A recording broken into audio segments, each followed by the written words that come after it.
Welcome to swarms garden. চলো আজকে দেখাই এই গরমের মধ্যে গোলাপ গাছকে কিভাবে সুস্থ রাখা যায়।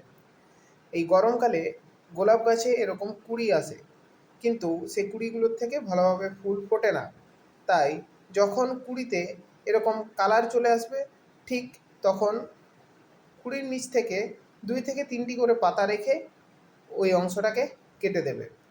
কুঁড়ি যদি এখন রেখে দাও এবং কুঁড়ির থেকে যদি ফুল নেওয়া হয়, তবে কিন্তু গাছের এনার্জি লস হয়, যার কারণে গাছ থেকে শীতকালে ভালো ফুল পাওয়া যায় না।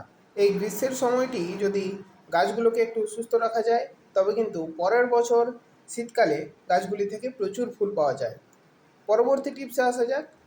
প্রত্যেক দিন ভালো হয় যদি এরকম হ্যান্ড স্প্রেয়ারের সাহায্যে গাছের পাতার উপরের দিক এবং নিচের দিকে ভালোভাবে জল স্প্রে করা যায়, তবে কিন্তু থিপস এবং মাইটসের পরিমাণ কমবে এবং গাছের পাতাও ভালো থাকবে এই গরমের মধ্যে।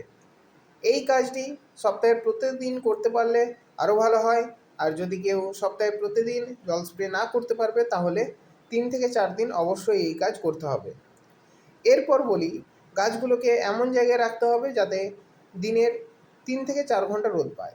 তার বেশি যদি রোদ পায়, তবে কিন্তু গাছ মরে যেতে পারে, পাতা নেতিয়ে যায়।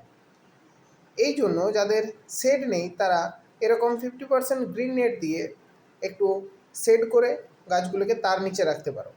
তবে কিন্তু গাছের গ্রোথও ভালো থাকে, গাছে খাবার দিলে সেই খাবারও গাছ ভালোভাবে নিতে পারে এবং গাছের ডাইরেক্ট রোদ পায় না।